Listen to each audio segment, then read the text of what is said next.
నిలువెత్తు స్వార్థము నీడలాగొస్తుంటే చెడిపోక ఏమైతడమ్మా?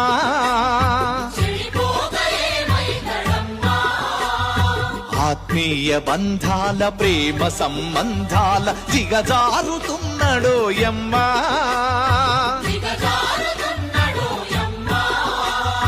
అవినీతి పెనువాసె అంధకారములోన చిక్కిపోయి రోజు శిథిలమవుతున్నాడు, మాయమైపోతున్నాడమ్మా మనిషన్నవాడు. మచ్చుకైనా లేడు చూడు మానవత్వం ఉన్నవాడు.